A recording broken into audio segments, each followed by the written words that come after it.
Hey everyone! Hopefully the stream is going good tonight. I am back home, so should be a more smooth stream, I hope. Getting all good signals on Streamlabs, so hopefully going good. Tonight I am going to be watching and reacting to Unsolved. What's it called? It's called Unsolved. BuzzFeed Unsolved. And some of them... Hi, the one with the pants. How are you doing tonight?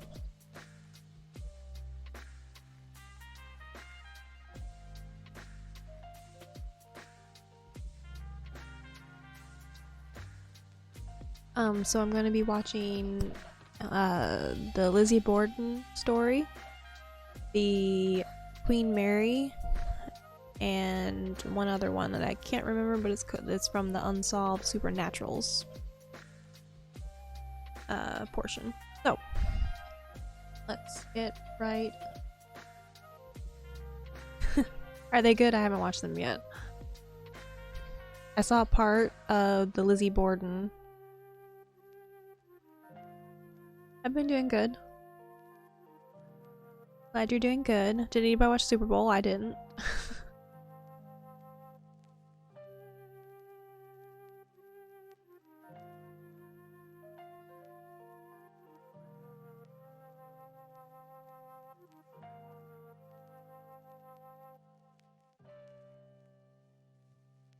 So, and we get in. I believe this one is the Lizzie Borden episode. This is it. The infamous Lizzie Borden house.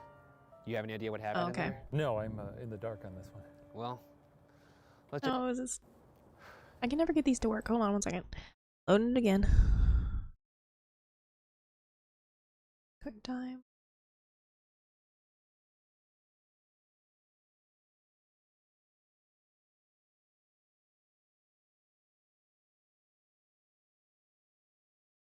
Too bad it was boring. This is it. Okay, The infamous here we go. Lizzie Borden house. You have any idea what happened in there? No, I'm in the dark on this one. Well, let's just say that some brutal murders happened in there that would lend itself to being haunted. Okay, all right. I'm also freezing, so as scary as it is in there, let's get inside. Let's go in. You can't go in through the front anymore. You have to go in through the back. You ready for this? Oops.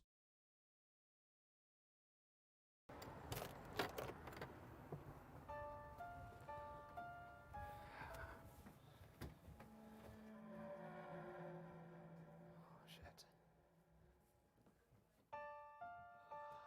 So apparently this room is haunted by children.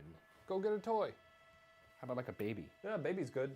Or a little Baby in a ball. baby in Give that baby a basketball. Make the baby hold the basketball. Are you PDing this?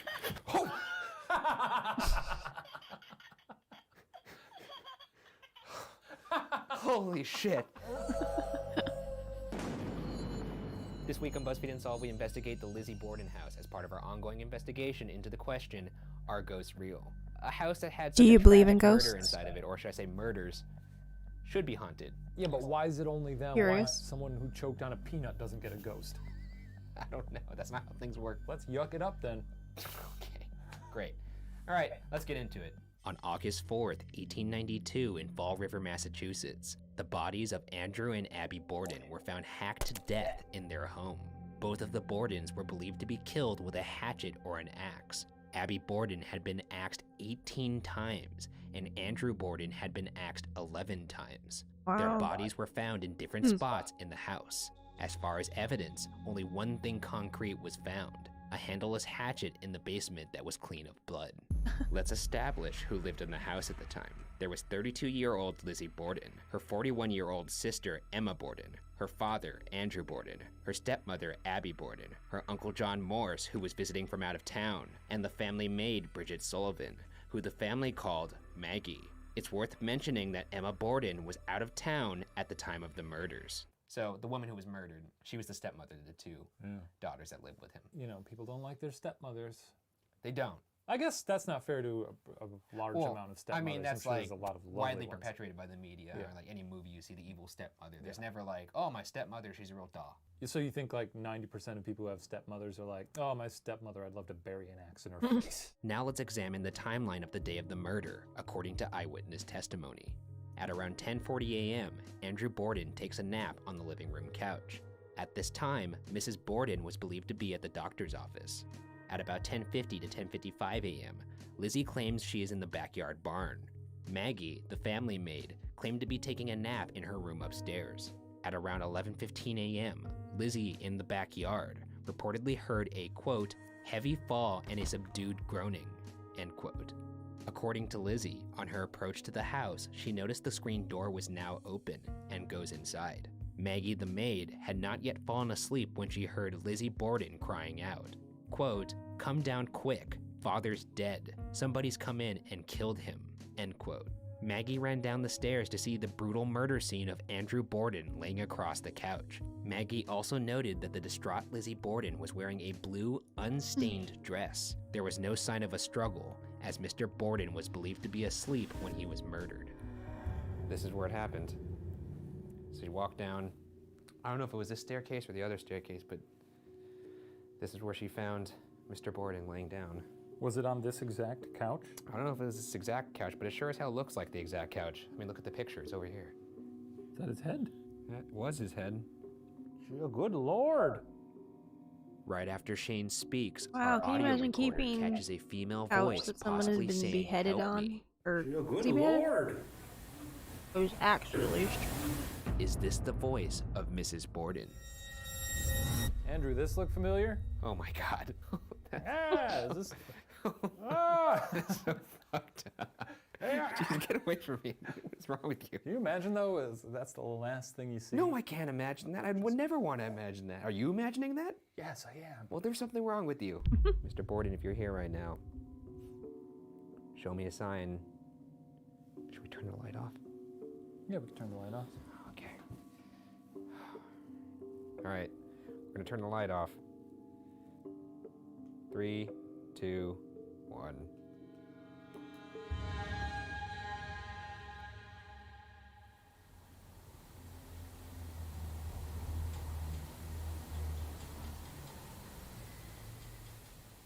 Was that you? No. Where did you hear it? Where's it coming from? Somewhere in this room. Is it this room or that room? I think it wasn't here.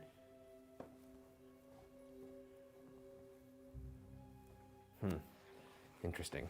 Shortly after, Lizzie asked Maggie to go find Hello. the doctor across the street. At this time, the whereabouts of Mrs. Borden were unknown. Maggie returned to the house with a neighbor and claimed that Lizzie said this about Abby Borden. Quote, "Oh Maggie, I am almost sure I heard her come in.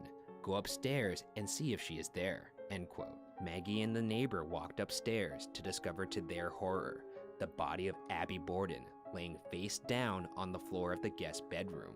It was thought that Mrs. Borden may have been present for the murder of Mr. Borden and fled to the guest bedroom, where she was also murdered. That's strange because Why? if your pa is laying there, his head turned to blood oatmeal, and you hear Ma come in, you're probably not just like, oh, I wonder what she's up to today. You're probably like, hey, Ma, you should probably come here. Going okay? How's Not your night just, going? Oh, I wonder if she's gonna go take a little nap. Or day, depending on where you Right? are. Yeah, I got a life-changing thing to tell you here. Yeah, got some heavy news. Not, oh yeah, I think she ducked in. We should probably give her a little howler. Yeah. Let her know. Also, the fact that she goes, look upstairs. I think I may have heard her go up that way, and that's where they find the body. Yeah. So you can start to see where things start to pile up against her. So this is where Abby Borden was actually found. They walked up the stairs, much like we just did, and from that little landing, they saw her How's your feet day going then? right there. And they actually thought she may have just fainted or something like that because she saw her husband dead downstairs. But when they looked at her, I mean, obviously you can see the pictures right there. That's how they found her.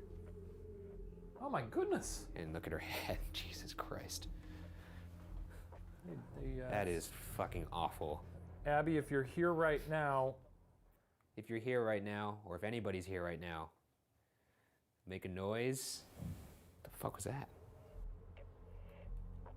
It's just probably furniture creaking. We're gonna leave. I'm gonna ask one final question. Sorry. yell showtime. It gets better. Okay, I'll ask the question, then you could yell showtime. How about that? Okay. Who killed you? Showtime! Both of the Bordens were struck in the head multiple times, suggesting a crime of passion. And with that, let's get into the suspects, starting with the top suspect, Lizzie Borden. To this day, many believe that Lizzie is guilty. Let's examine why, starting with her potential motive. At the time of his death, Andrew Borden was very wealthy. His net worth at the time would be around $10 million in today's standards. However, despite this wealth, Andrew was It was reportedly a alright. bit of a penny pincher. In trial, Maggie testified that the Borden family lived frugally and ate a mutton-based diet. Lizzie reportedly smiled as this was being described. Maybe she's thinking back on the good old mutton days. Or maybe she's like, no mutton for me anymore. No more mutton for me, father. Did they describe the smile though? Was it sort of like, No, they didn't describe this. or was it like, Was it smug, you mean? Or was it like, yeah, like, because there's the nostalgia, like, those were the those good were days? the good old days. But then when my there's like parents the had- slight smirk, There's the, like the smug, like took care of that, not for me anymore. Alright, so this is the master bedroom. This is where Mr. and Mrs. Borden slept. it reminds me of Downton Abbey a little bit. It's very proper. I feel like a little fancy little lord in this room. Well, one of the things that's supposed to piss Mr. Borden off is he was very frugal. So that's why you see money right here by his picture. Uh-huh. People leave it there, and people also report being scratched if you take his money. Oh. Of course, yeah. You're just gonna take it all. You're not gonna leave a little bit. Leave him a penny at least. I'll leave him a penny. He was a penny pincher. Leave him a penny. I'm not doing this because I want to steal. I'm doing this because I want to give the ghosts significant reason to haunt me. Okay. You know? I want Would them to you be take upset. his money? I Curious think they're already how many inherently people upset with you. When I they, stole do from that. you. I think You they- hear me? I think they could sense energy. to try Mr. and Borden. get a ghost to Who do killed something? you? Curious.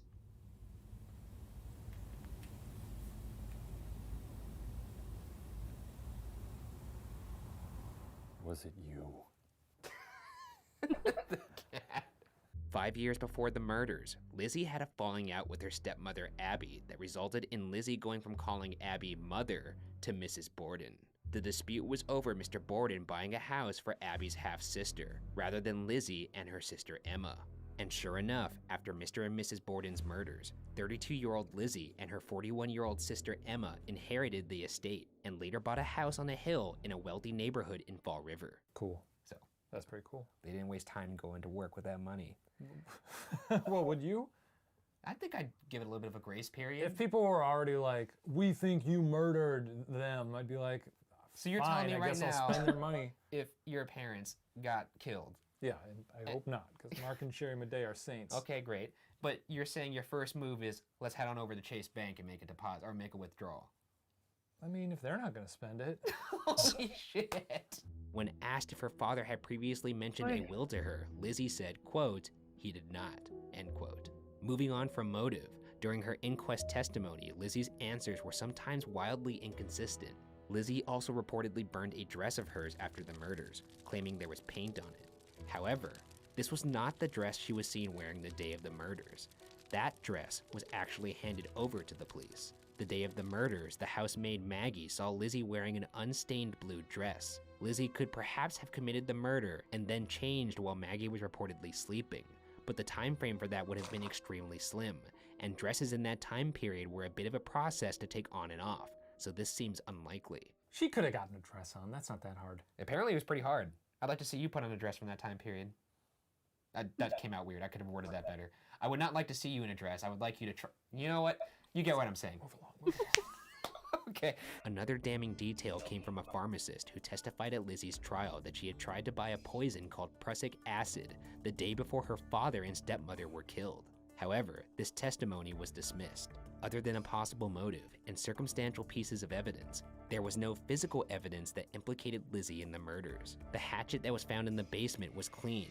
At the end of the trial, Lizzie was found not guilty. However, many people still believed Lizzie was guilty.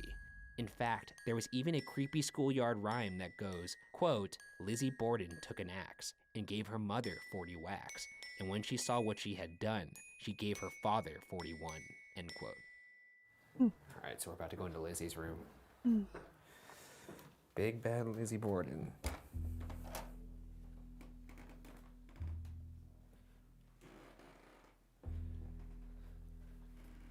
I didn't feel so weird in the other rooms, but I do feel very uncomfortable in here. Oh, yeah? There's her right there. Why, Lizzie? Why? Maybe let's both say the thing, and maybe that'll get her out. Lizzie Borden took an axe, gave her mother 40 whacks. When she saw what she had done, she gave her father 41. Strangely, as soon as we finish reciting the Lizzie Borden rhyme, our audio recorder starts to pick up bizarre interference. It does this again when we whisper it. What if we whisper it? Lizzie Borden took an axe, gave her mother 40 whacks. When she saw what she had done, gave her father 41. Lizzie? I'm getting out of here. We've disrespected this room too much. She's gonna kill us She's gonna tonight. fucking. Yeah, we're sleeping here. We can't even run away. The second suspect is John Vinicum Morse, a theory recently made popular by a Massachusetts math teacher named Richard Little, who wrote a book on the case that listed John Morse as the possible killer. John Morse was the brother of Mr. Borden's first wife and Lizzie's uncle. Interestingly, according to Lizzie in the case timeline, Morse was not seen from 9 a.m. until noon, after the murders had occurred. According to Little, John Morse's alibi to the police was that he was visiting a sick relative down the road during the time of the murders, along with the town doctor. However, the same town doctor was also looking over the bodies of Mr. and Mrs. Borden, a bizarre contradiction in his story. Furthermore, Mrs. Borden was found dead in the guest bedroom that Morse had reportedly slept in the night before. That's Morse right there. Look at his stare. So let's talk to him now. Oh, what's his name? Morris? John Morse. John Morris, come on, buddy. Time's a ticking. Show up, murder us. Be the first ghost to murder someone in history. We'll get it on film. You'll be famous. All right, you got 1 minute, John. Say something. You don't have to get violent.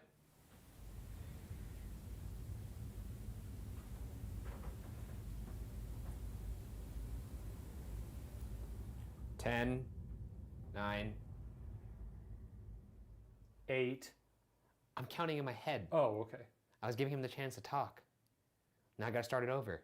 Also, according to Lizzie's inquest testimony, Morse may have known about her father's will.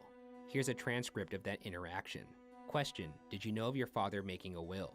Answer, no sir, except I heard somebody say once that there was one several years ago. That is all I ever heard. Question, who did you hear say so? Answer, I think it was Mr. Morse. Question, what Morse? Answer, Uncle John V. Morse. Little also cites a failing livestock business between Morse and Mr. Borden as a possible motive. Little additionally believes that Morse may have used a meat cleaver to kill the Bordens, as John Morse was also a butcher for his profession. So, there are some things. He had a failing business with Mr. Borden. He knew about a will. They don't really know where he was at a certain amount of time, and he was a butcher. Those are 4 pieces of circumstantial evidence that make him just as much of a suspect in my mind. Yeah, he seems the toe and toe there with Maybe not toe and toe. neck and neck. Probably a better way Pinky to to say pinky, that, thumb to given the thumb. context of the story. What? Neck and neck. Yeah. Both of them seem dubious as hell. That's all I'm saying. Okay, I could go with that. The third suspect is the family maid, Maggie. Maggie had gone upstairs to sleep in her bedroom a floor above the guest room where Mrs. Borden was murdered. Maggie, in her own testimony, claims she may not have been fully asleep at the time of the murders, yet somehow she did not hear the brutal murder only 1 floor below. In fact, the room that we're talking in is the room that actually belonged to Maggie. What are you doing? I'm trying to put myself in her shoes. I feel like I would hear it downstairs. Do you want me to go down there and make a thud noise? Yeah, why not?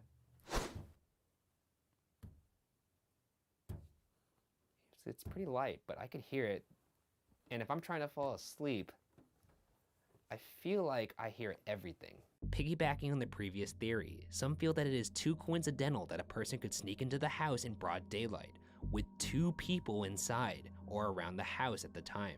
Which brings us to our 4th and final suspect, or rather, suspects, with the unsubstantiated theory that Lizzie and Maggie the maid conspired to kill the Bordens together. This theory has been the subject of many fan fiction, where Lizzie and Maggie were romantically involved. Some versions have Lizzie's stepmother discovering the romance, to which they kill her and then kill her father to cover it up. Fans of this theory point to the fact that Lizzie later in her life reportedly had a crush on an actress, a point that some feel caused her sister Emma to move out of the home they shared. Other than that, this theory has no evidence backing it. I could see that.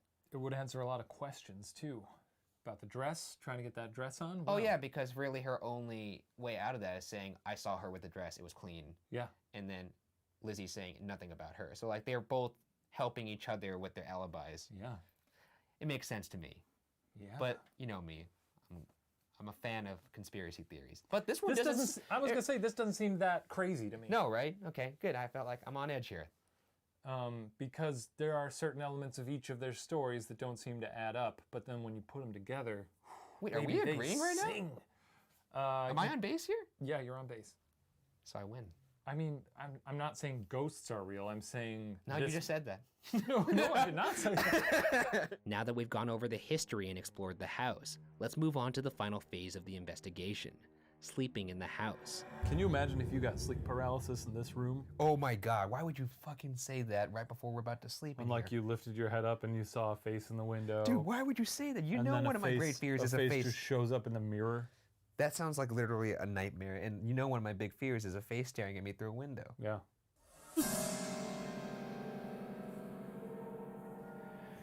This is Ryan's captain log update. What time is it here? Holy moly, it's 2:43. Not much progress has been made here.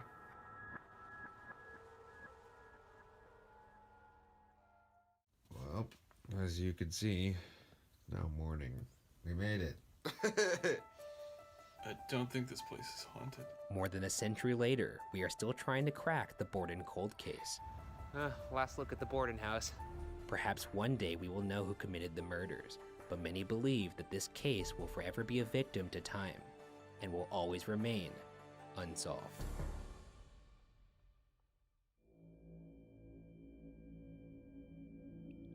Lizzie Borden took an axe and gave her mother 40 whacks. And when she Oh! Wait, what? It's when she had saw. Well, we gotta start over now. Yeah, okay. Lizzie Borden took an axe, gave her You're creepier than I am. Well, you're smiling. Okay.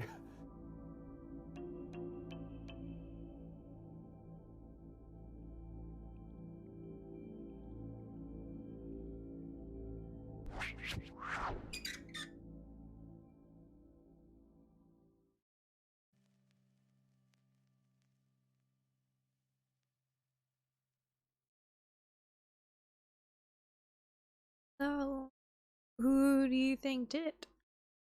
Was it Lizzie Borden? Was it Lizzie Borden maid? Was it the uncle? Or the business partner? Very curious. Very curious.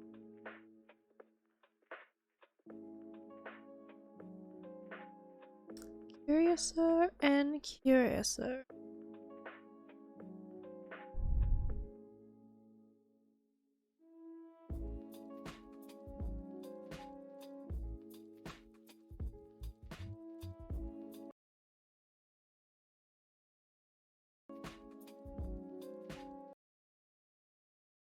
Okay, so I am going to load up the, let's see, one. I'm going to Load. The Queen Mary? I think I'll do the Queen Mary next. Again, these are all BuzzFeed Unsolved, so if you want to check out more of their episodes that I am not doing tonight, please go over and to their YouTube channel and follow them, subscribe, all that good stuff, so then support the original creators. I am just putting my own commentary to them tonight. So, and we're also streaming for all the month for the American Foundation for Suicide Prevention. It's up in the corner, and in the chat there is a link to their website as well as the donate website if that is something you would like to do. And yeah, let's get this loaded.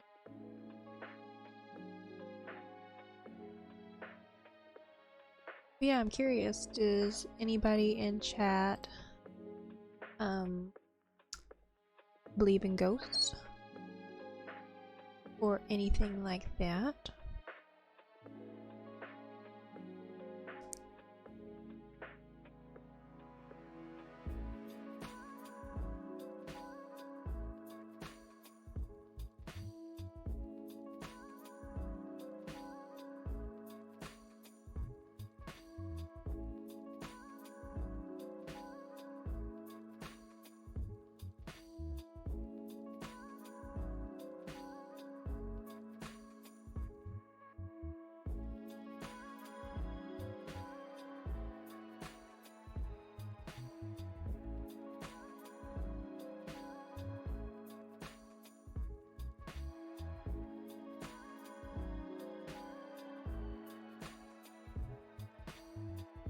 Here we go.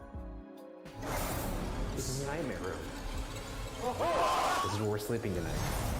This week on BuzzFeed Unsolved, we explore one of the most haunted places in the world as part of our ongoing investigation to answer the question, are ghosts real? Right now we are sitting What do you in think? the Queen Are ghosts Salon real? of undoubtedly the creepiest boat in the world. I keep Allow me to doing introduce that. you to the Queen Mary. Bit rude to call it the creepiest boat in the world. I mean, that's not an unfair statement, would you say, right? It's a marvel. It's a marvel. Apparently, this boat is 2 times the size of the Titanic. 2 times? 2 times. Titanic's tiny. That's not true. It's true. All you need to know is I was here about 10 years ago, and I said I'd never come back, and well, here I am. You're not a man of your word. You know, I will say this is a beautiful sunset, though. If there's one thing I could take solace in today, It's that nice sunset. Enjoy it, Ryan. It's the last one you're ever going to see.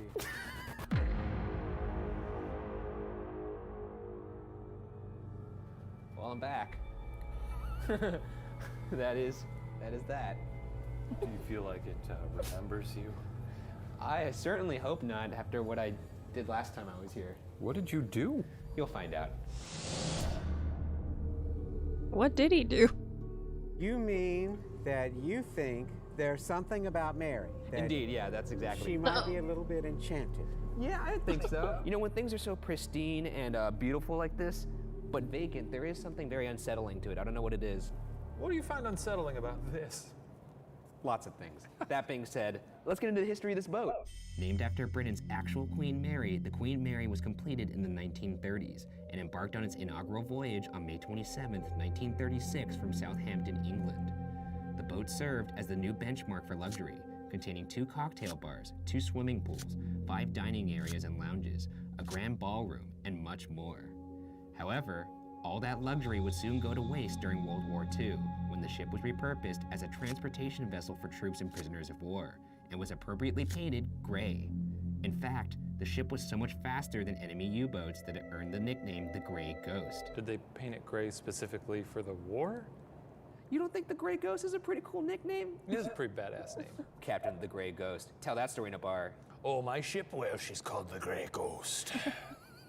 The ship was estimated to have carried over 800,000 servicemen throughout the war. Wow, that's In 1947, crazy. the ship returned to the Queen Mary status, and in 1965, it was sold to the city of Long Beach in California, where it is now docked permanently. Now that we've established the boat's history, let's take a second to revisit my own personal history with this ship. Oh, God. I've told Shane this story before, but about 10 years ago when I was it 10 years ago? This is riveting. When I was 17 years old, Oh, why are I you visited the sad? ship with a couple friends. I was really interested in the paranormal, but didn't believe it was a real thing. Never thought I'd be back in this room. This was my ghost father. After taunting the ghosts to show themselves and coming up empty again, I returned disappointed to my hotel room on the boat, cabin B484. Oh boy. It hasn't changed one bit. It's exactly the same. Which bed were you on? I was sleeping right here. On this one. I was sleeping on the left side towards the wall. You were hanging out. This looks like a Best Western. That night when I slept, I was repeatedly poked in the face, but I was too scared to open my eyes, and when I finally did to confront the Sure, person I you'll was find sleeping next someone to, my someday, friend Alvin, Cactus. I discovered to my horror that he was actually fast asleep and snoring. I thought maybe, Ain't that like Alvin? yeah, maybe nothing, maybe it was nothing, so I tried to push through it. I eventually did fall asleep. The next morning, I went into the bathroom. My friend Casey saw the sink turn on, so we set up a camera to try and catch that. So when we set up the camera, we actually caught, if you look in the footage at the left corner, there's a bag with toothpaste on top of it. You'll never forget that plastic Ziploc bag. You. I'm getting chills seeing the actual toothbrush that has been so Okay, see, often look it, used. you can see it. It already happened? Yeah, it already happened. Not boding well, considering I didn't even catch You were it. focusing on the wrong side of the screen. Yeah, There. there's definitely a force at play there, though. And what is that? Gravity. Explain that again. See it again. Okay, you gotta admit, that looks weird. No? All right, so It really doesn't. rewind it again. It happens at the exact same time that you throw your shit on the counter. There's always something. Look Yeah. at the bag, how it moves. It's like, Yeah, because there's toothpaste on it. there's like a jitter. Watch. Bags are stiff. That's a pretty firm movement. It almost looks like someone's puppeteering it with a string. Right, it's a haunted bag. You can't see that it flung it a little bit. This toothpaste falls straight down. It was up and down, Straight down. up and down. Straight down. No, up and down. Before that toothpaste hit the floor, I didn't believe in ghosts. I thought this was all BS. But what I saw in that bathroom changed me into the man that you see today. A firm believer in ghosts and the paranormal. I've never doubted it again, and I swore I would never return to this ship, and yet here I sit like a freaking idiot. So, I've told you numerous times that I would love to see something like that. If I just get one experience like that with definitive proof, maybe tonight's the night, I'm feeling lucky. that being said, let's explore some of the paranormally active areas of the ship in my return to the Queen Mary. There are quite a few documented deaths that occurred on the Queen Mary, and numerous more reported ones, so let's revisit a couple. In 1936, Sir Edgar Britton, the first captain of the Queen Mary, died of a stroke in his cabin. In 1949, Senior Second Officer William Stark accidentally drank laundry detergent stored in a gin bottle, thereby Why poisoning would they himself to store death. laundry detergent in the Storing gin that in a bottle? gin bottle, though. Apparently, the captain at the time had a Yeah. gin bottle in his room, and he said, "You know, you've been doing a good job today. Go to my room, pour yourself a drink." He failed to mention there was acid, or I've also heard it was detergent.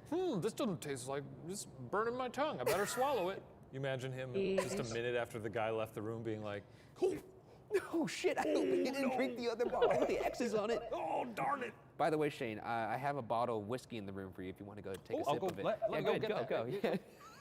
However, the most unfortunate deaths all occurred at one time. As I had mentioned before, the Queen Mary served as a transportation vessel during World War II. On October 2nd, 1942, the Queen Mary was being escorted from New York to Glasgow by another much smaller vessel called the HMS Curaçao. The Curaçao was zigzagging in front of the Queen Mary to confuse potential U-boats and German bombers. However, the Queen Mary, traveling at 28.5 knots, unexpectedly caught up to the Curaçao and consequently collided with the ship, splitting the HMS Curaçao in half. boy, how much bigger was it? 20 times bigger? 20 times bigger. That just fucking cut through that thing like a hot butter patty. Butter patty? Yeah, like a hot butter patty. That's not what it's called. Some members of the Curaçao were killed instantly on impact, while others were thrown into the freezing water, watching as the men who remained on board sank, trapped within the remains of the vessel. And for those left in the water that didn't die from hypothermia, it is said that the current of the Queen Mary carried them in, chopping them up in the propeller. Ugh. That's horrible. That's all you gotta say about that? Boats are tough, you know? Boats are tough. It's not an easy life, boat life. Due to war protocol, the captain of the Queen Mary, Cyril Illingworth, was not able to stop to rescue the passengers, and they pushed forward, reporting the incident to nearby British destroyers. But by the time the British arrived, He about just 2 left hours them? later, it was too late. Many had already died from hypothermia, and of the 430 crew members on board the HMS Curacao, only 99 survived. It is said that you can hear the screams of the Curacao passengers in the boiler room of the Queen Mary. And some claim that the bow of the ship is a hotspot due to the fact that it's where the Queen Mary made contact with the Curacao. Are you scared right now? Yeah, you're not fucking scared right now? Are you just afraid of anything that's old? Dude, do you have any idea where we are right now? It's a boat. Right now we're in the bow of the ship. Yeah. This is where the ship struck the Curacao. We're in her belly. That's the cargo hold. They used to keep POWs down there. I got a new toy. This is a FLIR thermal camera. So if there's any ghosts here, we may be able to pick up their heat signature. Look at you. Look at your little stupid face. Normally I'm against asking or communicating with ghosts, but if I'm truly gonna be actually an investigator in this, I have to, right? Yeah. Do it. Go on, Ryan. Go on, talk You know to my me. history with this boat. Be direct. Shut up.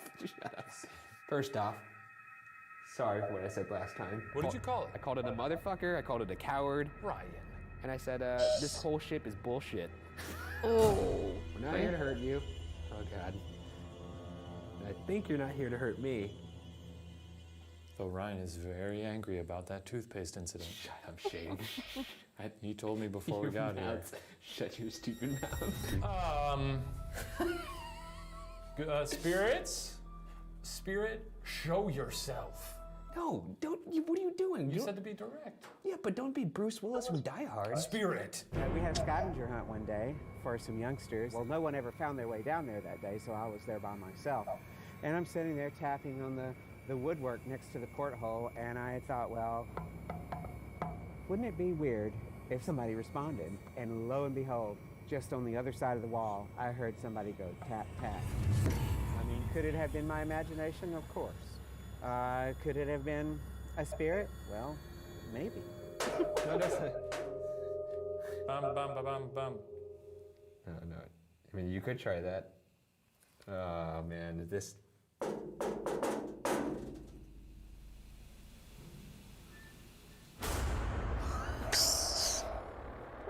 Wait. I didn't hear anything, did you? Maybe I missed it. It's just creaking, it's fine. Why did it do it right then? Do it again.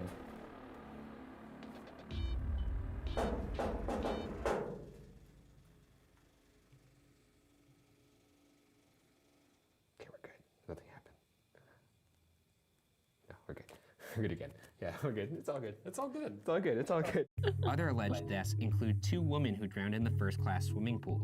One apparition appears in 1930s clothing, and the other in 1960s. There is also reports of a little boy who fell overboard near the pool who now haunts the passageway. A little girl named Jackie also is reported to haunt the swimming pool areas.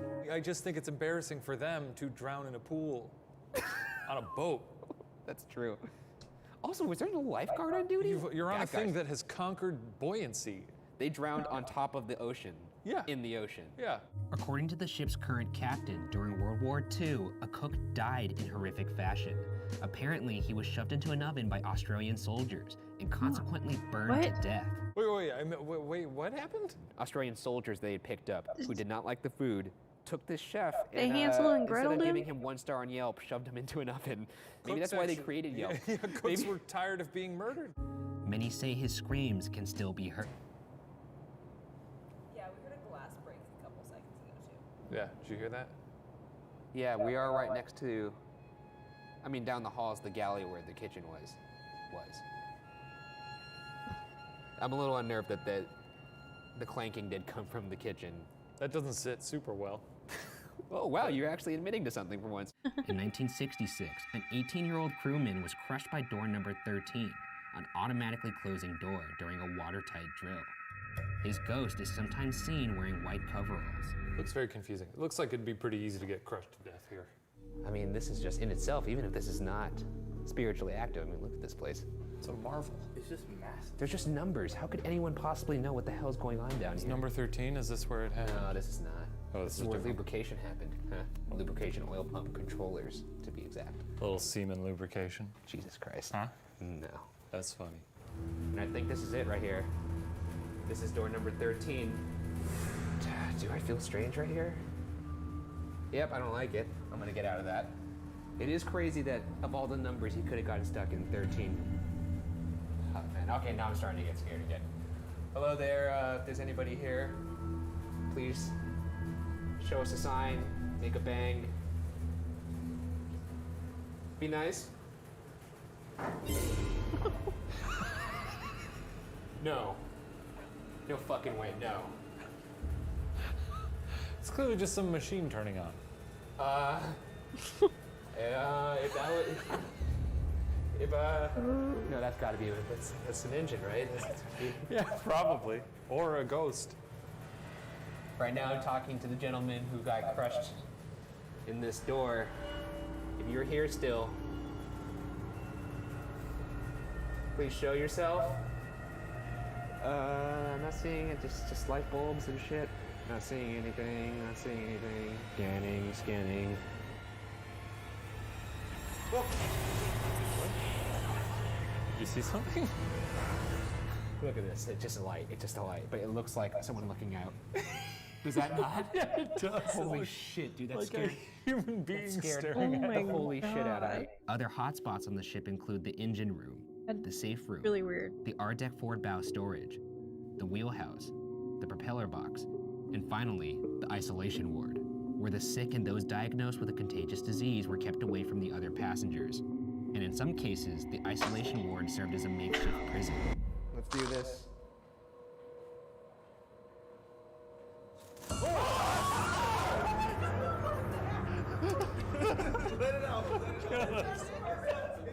Pigeon looks scared too. Oh my god, I almost... My fucking heart almost exploded, dude. Your heart on exploded? What?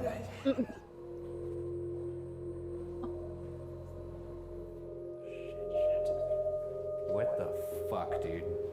Check that out.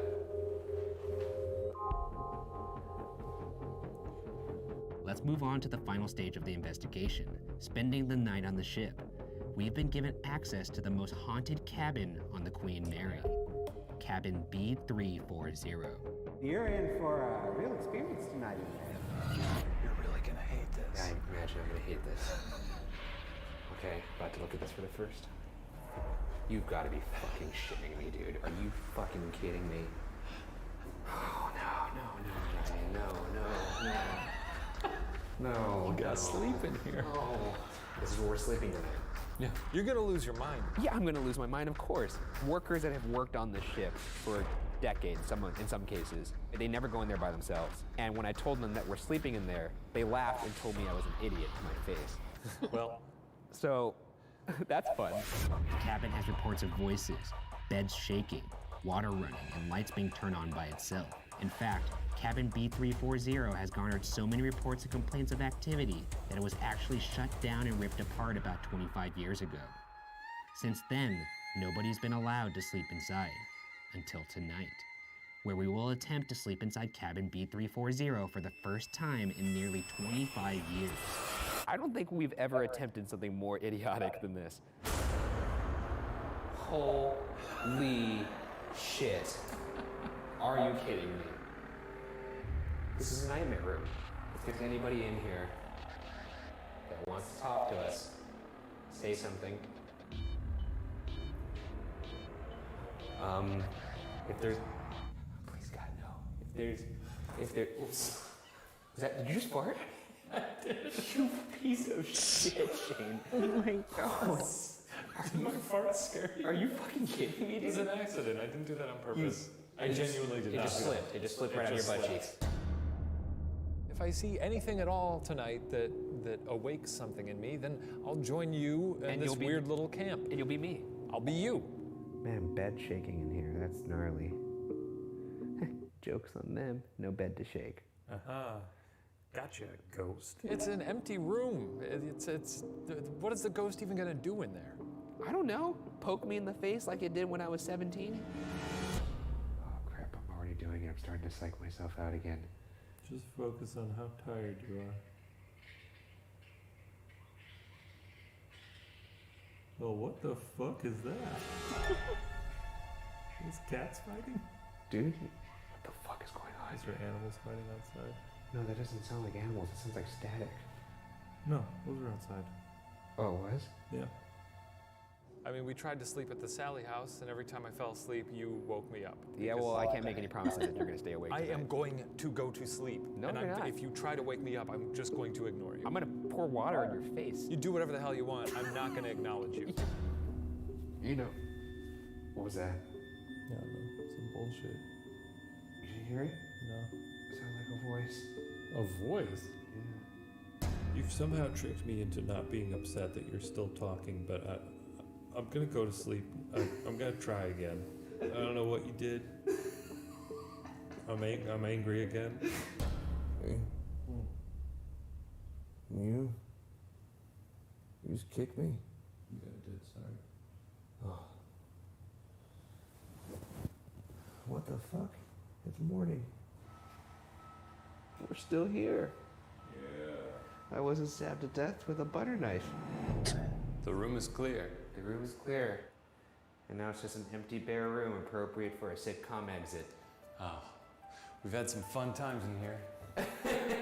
Farewell to the Queen Mary. She's a beaut. You're a beaut. You're a beautiful lady. I love your bones. The prodigal son returned today and didn't come back with as much evidence as last time, but what a ship still. Oh, what a ship. And I'm still not prepared to say this place is not haunted because I very much believe it is. So it remains. The Queen Mary is an 80-year-old ship with plenty of rich yet tragic history. Surprised they didn't do their little. Are there actually ghosts that inhabit the halls and decks of this former warship? Or is that merely part of the narrative? After spending one nearly sleepless night in the ship, I can certainly attest to the fact that the Queen Mary may be haunted. But as always, the answer will remain unsolved. There they go.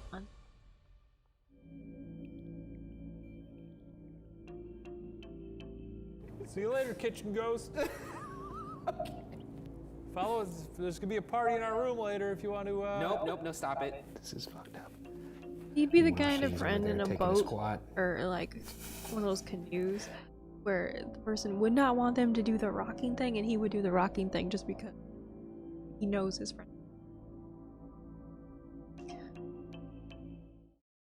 Okay.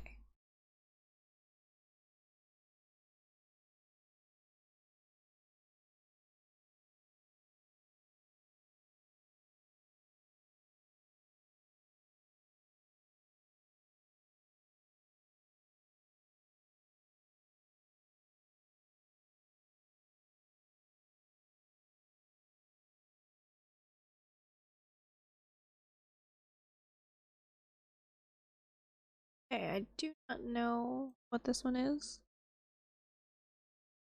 Don't honestly remember. Surprise to both of us.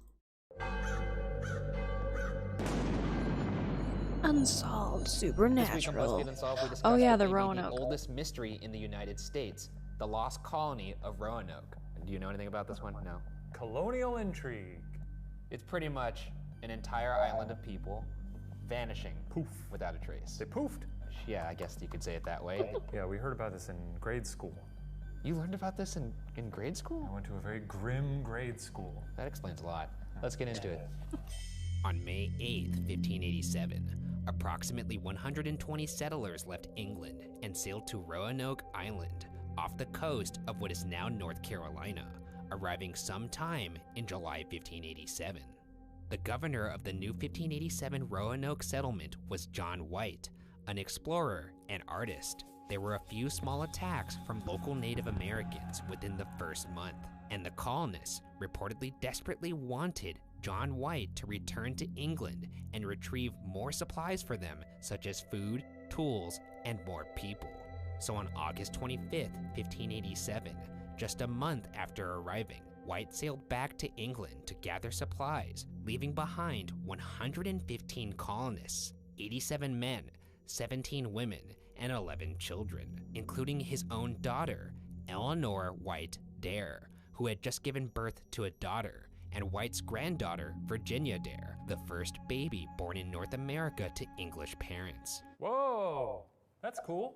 Yeah, and she's kind of like, Yeah, I didn't know at that. least the name Dare is kind of etched into all of our history, like there's Dare County. Yeah, I'm familiar with that. It's such a pain in the ass to have to go back to England all the time. I've done things where I forget something at home when I go to work. I forget my laptop at home sometimes. I gotta drive back. Could you imagine if you went out on a voyage and you realize, fuck, forgot. Food. Well, looks like I'll hop back in the boat. See you in 3 years. It took 3 fucking years? Can you imagine Unfortunately, traveling anywhere White's that timing takes was 3 poor. years? England was on the verge of going to war with Spain, I get which had a aggravated for a particularly 30-minute strong drive. armada, and he was unable to return to Roanoke for some time. It was not until August of 1590, 3 years later, that White would finally make his way back to the island.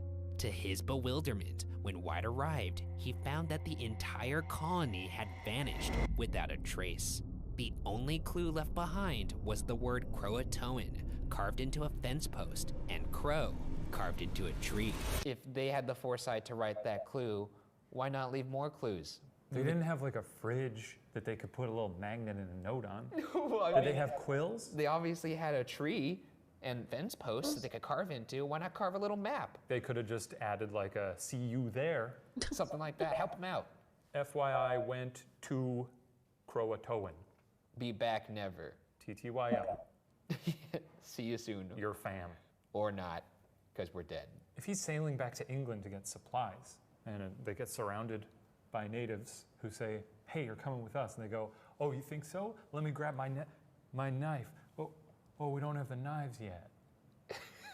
Yes. I guess, where do you want us to go? What do you want? Oh, you want us to jump in the ocean? You got it.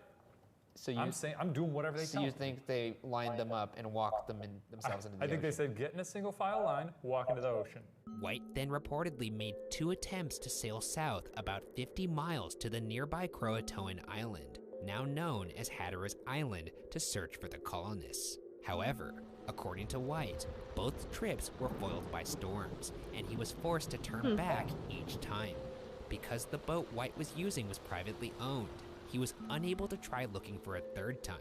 He returned to Europe and moved to Ireland, where he passed away in 1593, never knowing what became of his family. That's What if sad. they hated him? What? What if they just hated him? The entire colony hated him and decided we're just gonna bounce Yeah. and leave without all of the supplies we needed? I mean, they seemed like they were doing fine. No, because they sent him to go get supplies. That was the purpose. Right, I'm saying that's their thing. Like, yeah, you better leave for 3 Oh, years. you're saying that they faked starvation? Yeah, You think they all were doing a bit? I think they were doing a bit. Good colonial razz. Just Wow. like, he's buying it, he's going to that other island. Oh my God. We got him. He left. They all came back out, had a little pig roast. The locals are in on it too. They're Yeah. all like snickering behind the bushes. We got him good. Look, he's sailing away. What an idiot. To this day, nobody knows for certain the fate of the lost colony of Roanoke. Even more chilling, despite 115 people disappearing, no bodies or signs of a mass grave have ever been found. Historians have theorized on the lost colony in the hundreds of years that have passed, and plenty of people online have pointed to supernatural causes. None have been able to provide conclusive evidence. That being said, let's jump into the theories. The first theory is that the settlers were murdered by a local Native American tribe. In fact, a previous attempt had been made by the English to colonize Roanoke Island years before, between 1585 and 1586, but they soon returned to England after attacks from some of the Native Americans they encountered, as well as a shortage of food. The governor of the first Roanoke colony, Ralph Lane, was not known for his diplomacy with the Native Americans.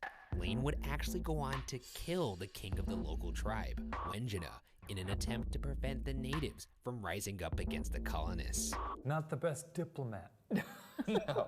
Not great negotiation there. I think this guy was just a little bit of a situation where it's sour grapes. He came, he thought he was gonna be welcomed because he's like this English lord. Yeah. And when someone doesn't bend the knee, he gets a little pissed off. If I'm a native and I got people, trampling around, and I'm saying, hey, you guys maybe get out of here. I'm getting kind of sick of this. You're bumming me out. Also, you don't own this fucking land. Maybe you could leave. And they're like, no, we're waiting for our friend. He's gonna bring us blankets. I'd be like, all right, let's kill these dudes. I kill them. I wanted them out of there in the first place. So yeah, I'm gonna take a little broom and a dustpan, mop up their bones, throw them in the ocean. This prompted Sir Francis Drake to come rescue the colonists and bring them back to England. As you know, a different set of English colonists would return about a year later, in 1587, and vanish. Though, as mentioned before, no mass graves or any large-scale number of bodies have ever been found that might support the idea that over 100 people had been murdered.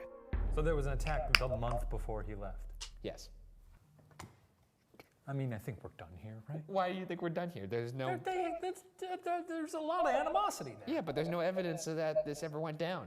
Where do you want the evidence to be? It can be anywhere. You got a big, wide open wilderness there. You can stuff bones anywhere. I'm sure they've excavated it. They've looked for it. They've excavated the whole... It's an island. It's not like it's big. They could have moved him off the island. Sure, but there still was no signs that there was a mass attack. Did they drag the ocean for bones? I guess not. Also, it's not like there's forensics teams back then. Yeah, I guess they're not like, we've combed the island. I guess no one's out there. The year is 1600. We're out there dusting for prints. We combed it as best as we could. We looked. I got on top of a large hill and did this. Didn't see bones. They vanished.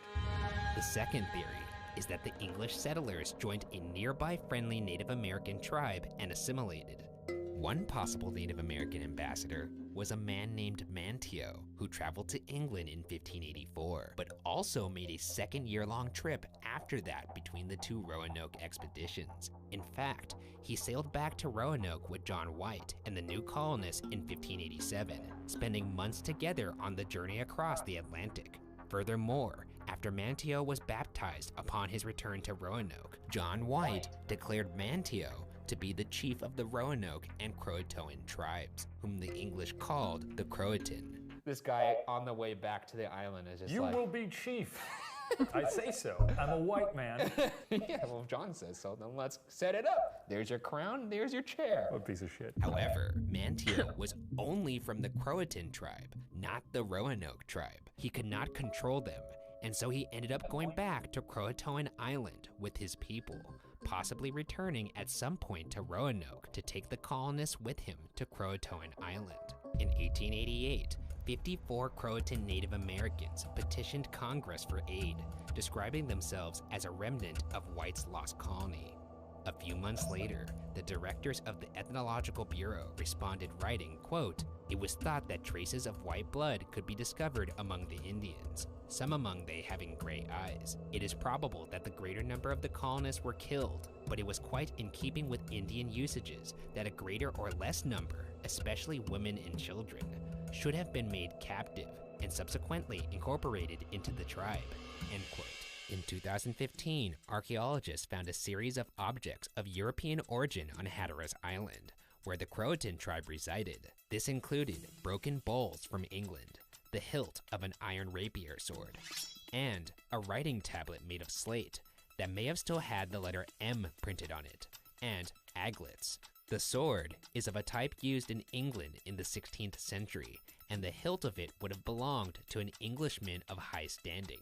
The writing tablet would have been used by educated upper-class Europeans. Aglets are small copper tubes used before the 17th century to secure wool fibers. Therefore, these findings would seem to point to the presence of colonists of roughly the same time period and class as the people of Roanoke. However, most of the European finds on Hatteras Island were among other objects that date back to the 17th century, about 100 years after the disappearance of the Roanoke colony. Last but not least, this theory could explain the carving Croatoan that the settlers left behind, perhaps as a clue to their whereabouts. So John White didn't look for them on this new island. He tried to, but then the storm... He failed. So they could have chilled there for a while, and then eventually were like, well, hey, I heard other people are moving in over, a couple states over.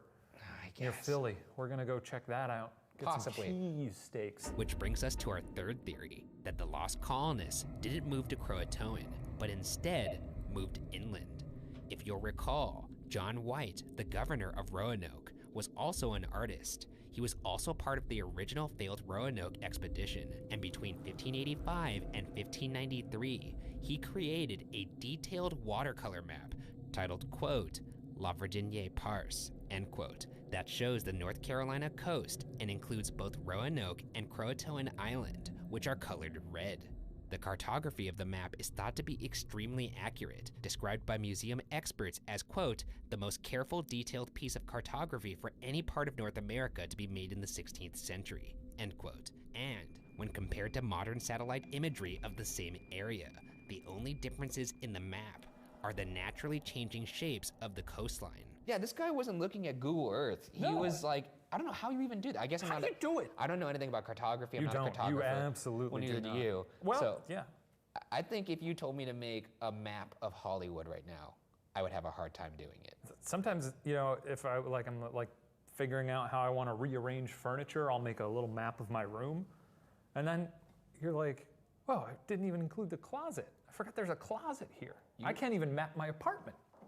Wait, you've never done that? You make maps of your room? I think if we had a map off, I would win. I'd be devastated. At a glance, this seemed like nothing more than a map. But upon closer inspection, this map was revealed to perhaps hide secrets that seemed straight out of the film National Treasure. I was gonna say. I knew you would like a Nick Cage reference. It's one of Nick Cage's best performances. It stinks. The Declaration of Independence. In 2012, a nonprofit organization called the First Colony Foundation requested that the British Museum re-examine two small patches on the map. Using patches to cover mistakes or damage was a common technique in 16th century map making, because maps took so much time and work to create that starting over wasn't a viable option. Using X-ray spectroscopy, infrared light, and other imaging techniques, the British Museum was able to determine that the smaller patch was covering a four-pointed star, outlined in blue and filled in with red. According to the British Museum's report, quote, while the detailed interpretation of this symbol is beyond the scope of the study and is best left to experts in the field, it seems certain to represent a fort or fortification, end quote. In other words, the star may show the location of a fort inland from Roanoke Island on the western side of Albemarle Sound, where the colonists could have resettled. He covered it up, and they found it by using light. And here, I'll demonstrate this. I actually prepared this for you. This is the map, right? Yeah, I know how light works. Yeah, that's the map. Yeah, you put a light underneath. Yeah, look how dope this is. Just a little map, then I you know can see the what star. light looks It's like so when you cool. shine it through a piece of paper. But I'm just saying, it's freaking awesome. You didn't prepare enough to put a star on there? There's a... Oh, I actually couldn't see it. There you go. Now you can see the star. Yeah, it's pretty good, It's right? good. Good work. Further adding to the mystery, when examined closely, it was discovered that there are actually light markings of this possible fort on top of the patch as well. The British Museum's report posits the markings faded over time, but it also proposes, quote, one other possible, if rather romantic explanation is that these lines could reflect the use of an invisible ink, an ink that would only be revealed when treated in some way, usually by applying heat, end quote. As demonstrated in the film National Treasure, these invisible markings could be accomplished by using milk or lemon juice. Great, I'm on board. I will say this. What? I tend to lean that it's invisible ink, mainly because why did they cover it up with a patch only to write on top of it again the same exact thing? Right. Why- Like he was like, I'll put this here. Oh shit, maybe I don't want people to know about this. Patch it up. Maybe I want some people to know about this. Squeeze a lemon. Then he gets milk to... a cow. Doo, doo, doo, doo. And then he gets to the Cajun. Yeah. If this fort was indeed intended to be hidden, why the secrecy? Some speculate White could have wanted to hide the colony's location from the English court, which may have contained spies. Whatever the marks indicate, they believe this evidence supports the idea that the settlers could have left Roanoke Island for this inland location. Interestingly, John White himself reportedly made an oblique reference to a location 50 miles inland from Roanoke Island in his account of what happened when he returned. Excavations on this site have turned up evidence of Europeans, including Surrey Hampshire borderware, a type of ceramics that was discontinued soon after Jamestown in 1624, and aglets, the aforementioned copper tube used before the early 17th century to secure wool fibers. This is the best indication of tying the location to Roanoke colonists, though these items cannot, without a doubt, be dated to the same exact time frame. Even if it's eventually confirmed that the colonists moved inland or to Croatoan Island, many possible unanswerable questions remain, such as why did they leave Roanoke Island, and what happened to them afterward, since no definitive existence of any of the 115 lost colonists was documented after August 25th, 1587. These questions have led some to point to supernatural causes. No. What's wrong? I'm just embracing myself for whatever stupid. Whatever truth comes out here? No. Is that what you're scared That's of? Not what I'm expecting. I mean, once you get through the stuff that makes sense, you tend to land on aliens. Which brings us to our fourth theory, that the colonist disappearance was an instance of mass abduction by aliens. Some believe aliens would explain why the colonists' bodies were never discovered. And if Croatoan was in fact a clue to where they were going, then why did the colonists not offer any other substantial clues, such as a note or a map? Perhaps because they left the island in haste and not on their own volition. And while I'm going off the deep end, let me end this theory with one last point. What if the hidden symbol on the map is not in fact a fort, but rather a craft to signify a landing spot? Obviously, if this were true, it would absolutely be something that would be hidden. Mass abduction. Maybe they all lined up in a row and just got in the tractor beam one at a time. Yeah. It's like when you go to the bank and it's one of those little chutes. It's just people lining up to get in that just going pneumatic tube. Just sucked up into the tube. Yeah. Thunk, thunk. That's a knowledge bomb right there. No, that's not a knowledge bomb. I just did a airstrike, I did a flyover, you're down there going, you really walked into the ocean, and I dropped a bomb right on top of your big stupid head. I don't think and that's now what happened. you're startled by the truth. You're I dazed. think you have There's- altitude sickness. There's stars away around in your eyes. There's no stars here. I think you're insane. No. Don't you think that's pretty cool? That could in fact be a sign, like a crop circle?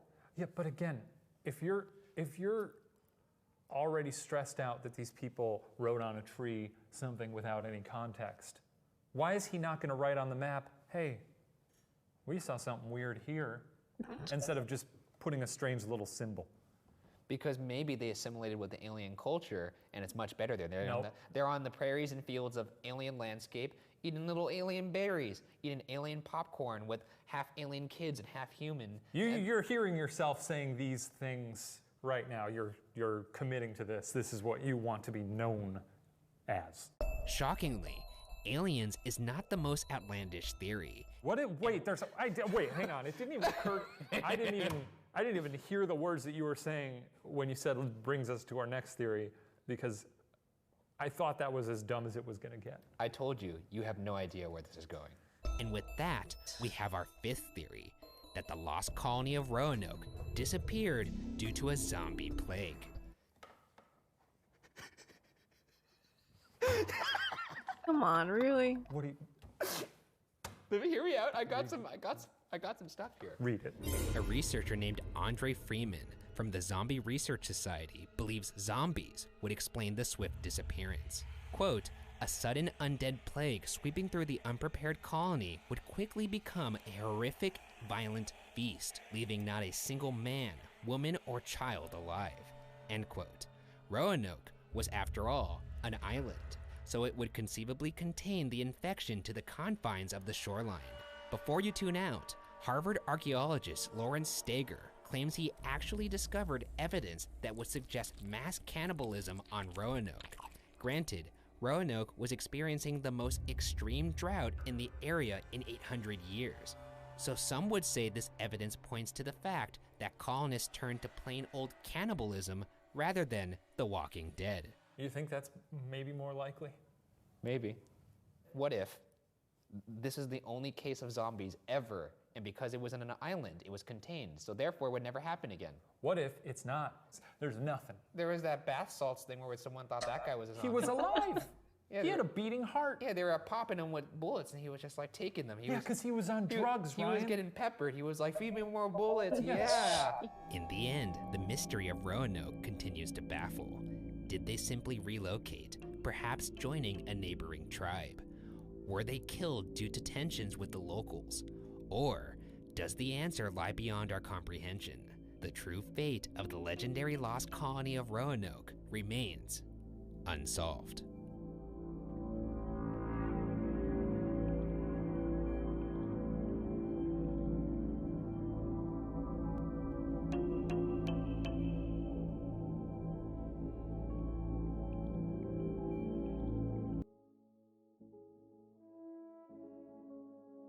I'm usually one to subscribe to the paranormal side of stuff, but some of those theories were just a little crazy. Guys, I'm gonna take a quick break, get more videos. I will be right back.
Guys, I am back.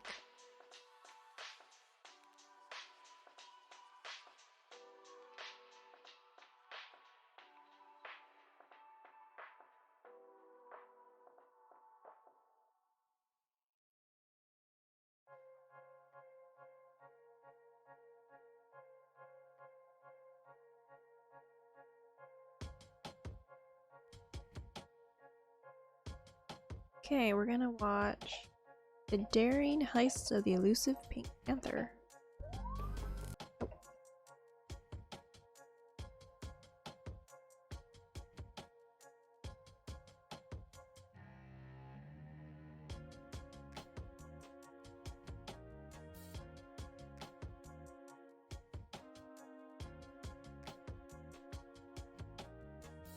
Okay. This week on BuzzFeed Unsolved, we brought through a web of heists and robberies that have been ongoing for 25 years, most recently in 2018. The Pink Panther network of jewel thieves. Is that why you wore this little shirt?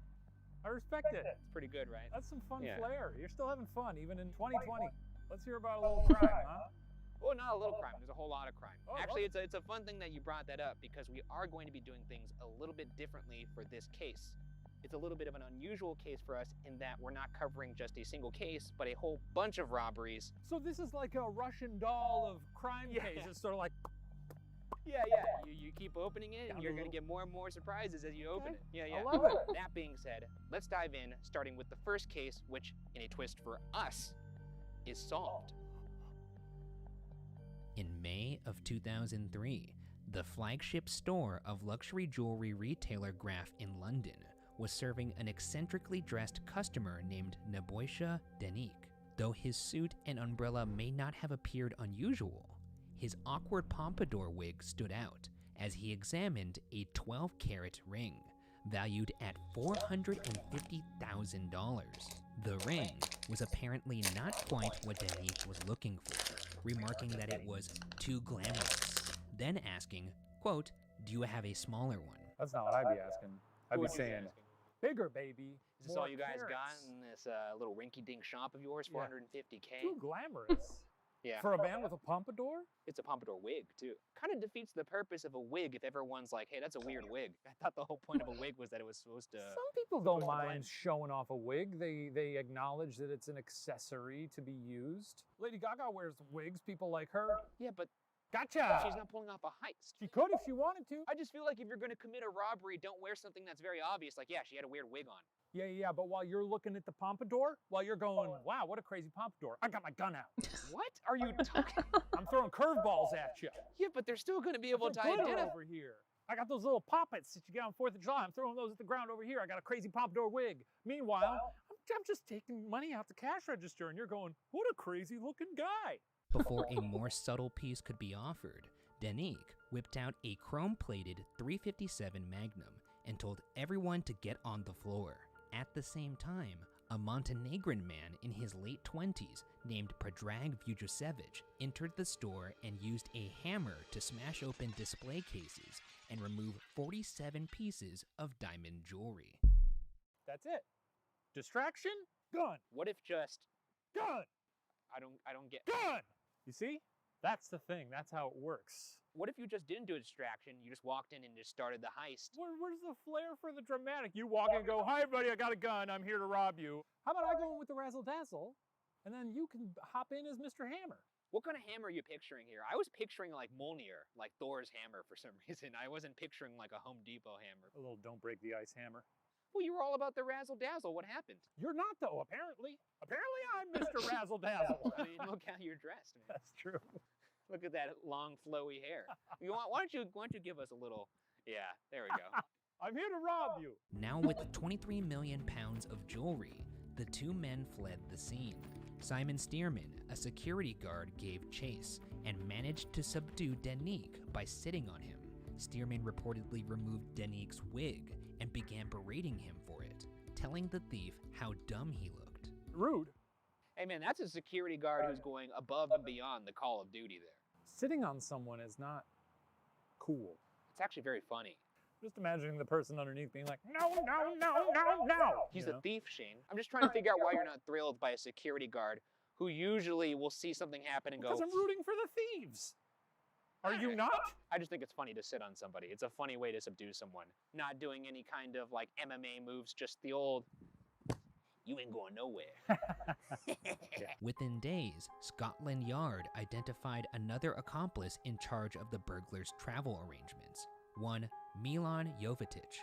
Detectives obtained a warrant to search the apartment where Jovetic was staying with his girlfriend, Anna Stankovic. Stankovic. Smells like Stankovic has been here. The search turned up 2 fake Italian passports with no names or photos, and a particular jar of face cream. In the cream was a blue diamond ring worth upwards of $750,000. The press referred to the robbers as the Pink Panthers, as a similar hiding spot was used in the 1975 comedy, The Return of the Pink Panther. What do you think about them hiding a ring in face cream?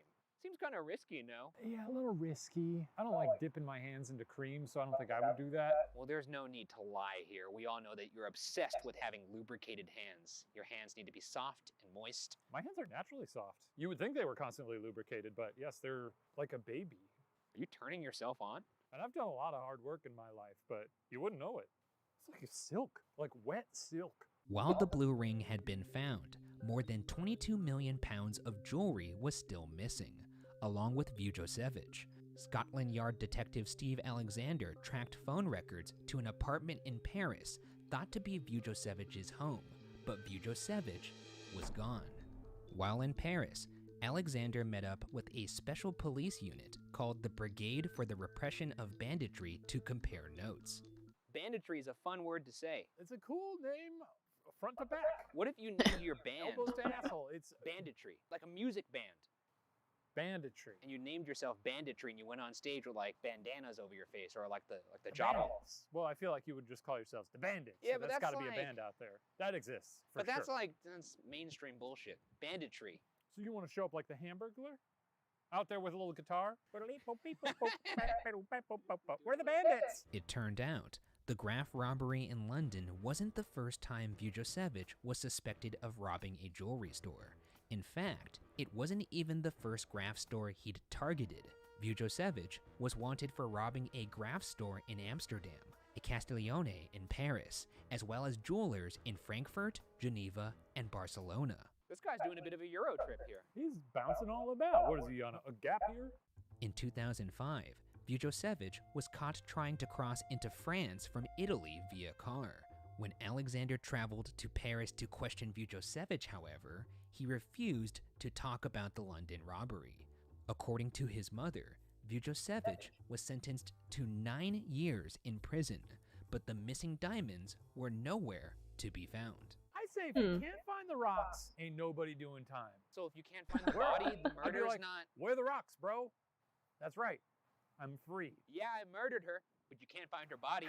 Take the cuffs off. Also, I'm not convinced that that's his mom. This is a network of thieves that have already proven they love disguises. That could be just his buddy over there in a wig with like old lady makeup on, like, yeah, I think he was in jail for 9 years. I think you did that prison over there. And just trails off on like old people. Can I get you gentlemen some, how you say, tea? She stubs her foot on like a chair and goes, ah, shit. I mean, oh, shit. While the London Graf heist was the crime that gave the Pink Panthers their name, it was far from the only one, and in no way encompassed the full roster of the group.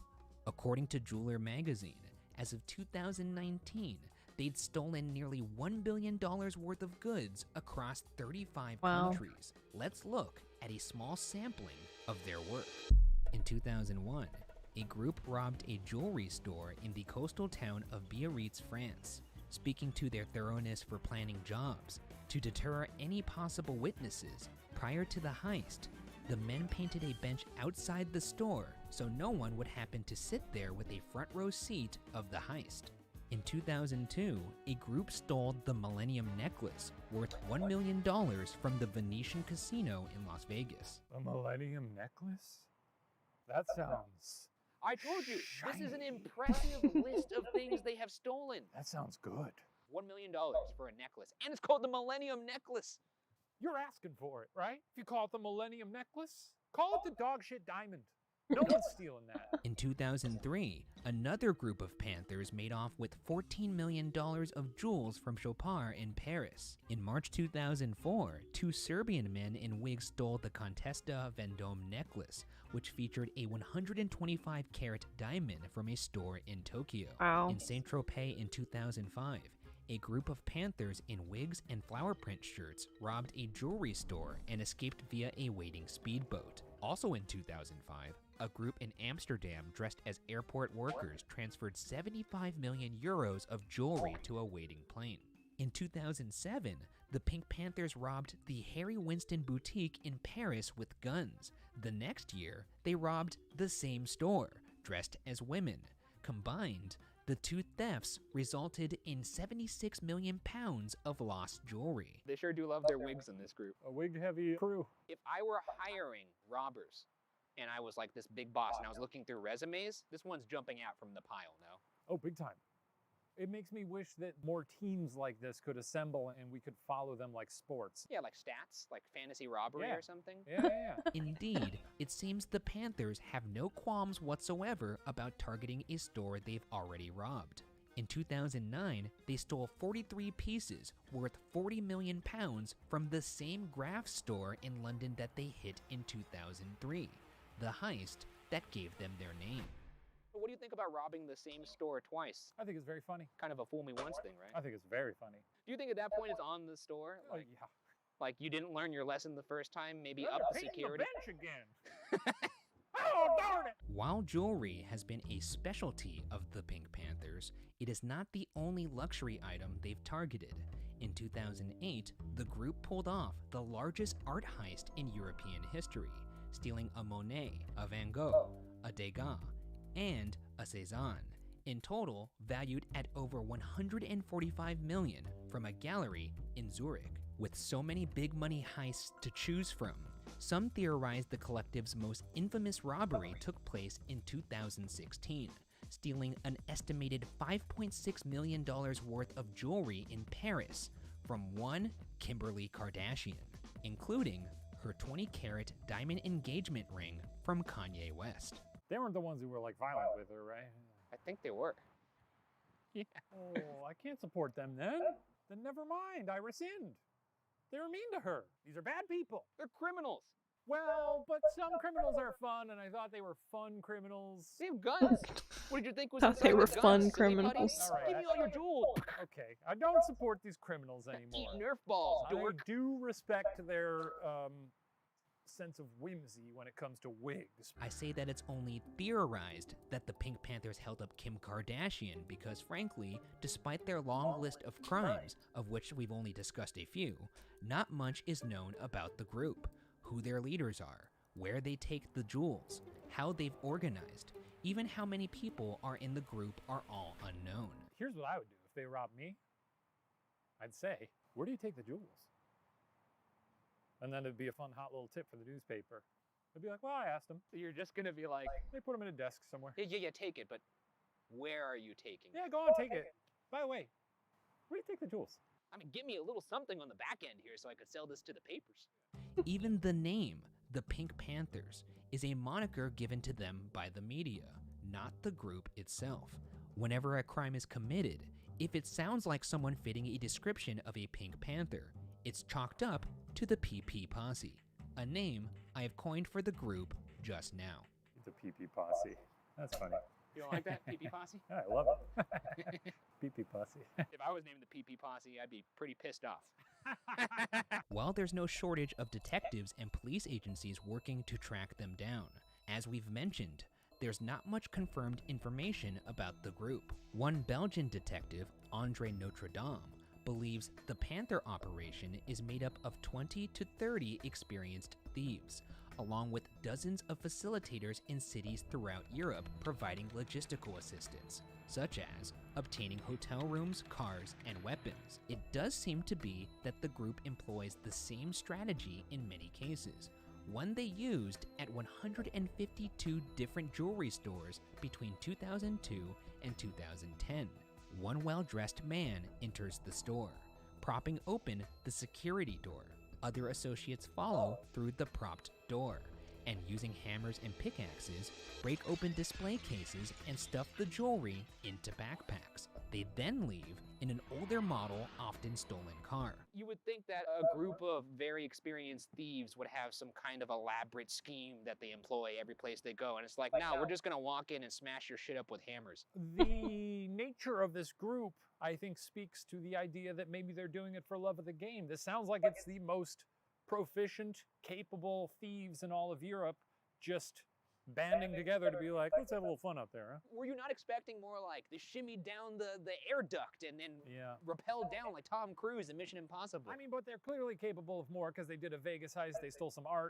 Yeah, but it just boils down to somebody walking in first going, look at me!